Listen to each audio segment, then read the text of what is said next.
खेलबो घर में गया खेलबो घर में लहंगा उठा के रंग लगेबो तोरा चौकी तर में लहंगा उठा के रंग लगेबो तोरा चौकी तर में बारी झाड़ी रंग बहुते खेलला आब खेलबो घर में गया खेलबो घर में लहंगा उठा के रंग लगेबो तोरा चौकी तर में लहंगा उठा के रंग लगेबो तोरा चौकी तर में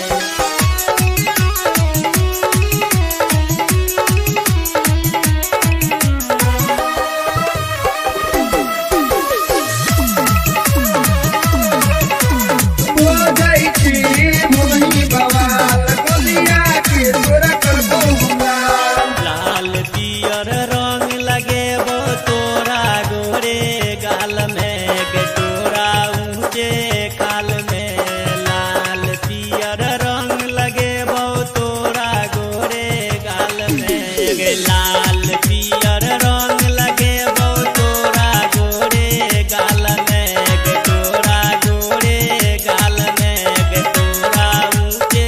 खाल में पारी झाड़ी रंग बहुते खेलला आब खेलबो घर में गया खेलबो घर में लहंगा उठा के रंग लगेबो तोरा चौकी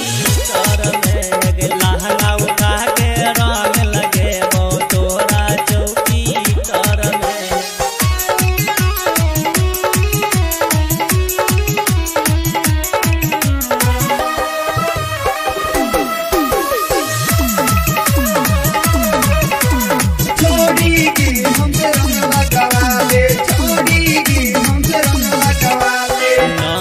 हर पिचकारी देख के तू नहीं घबराई है गे तू नहीं घबराई है गे धीरे धीरे रंग लगे बहुते मजा आई तो गे हर पिचकारी देख के तू नहीं घबराई है गे तू नहीं घबराई है गे धीरे धीरे रंग लगे बहुते मजा आई तो गे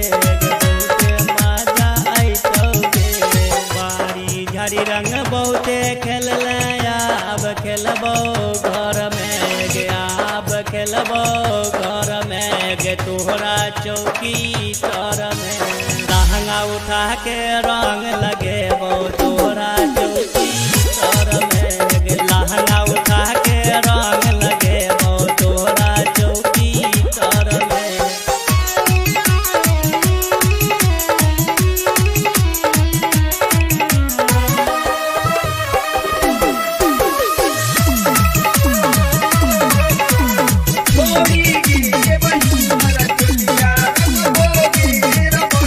संजय बाबा के पास जाके गीत लिख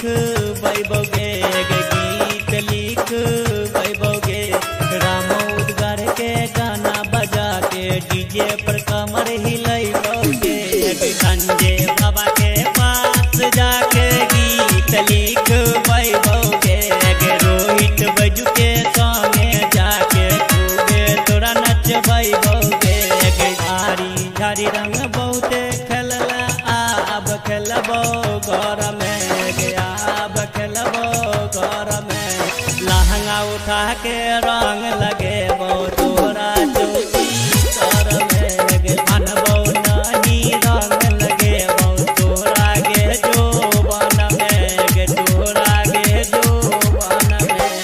पारी झाड़ी रंग बहुते खेलला आब खेलबो घर में खेलबो घर में लहंगा उठा के रंग लगेबो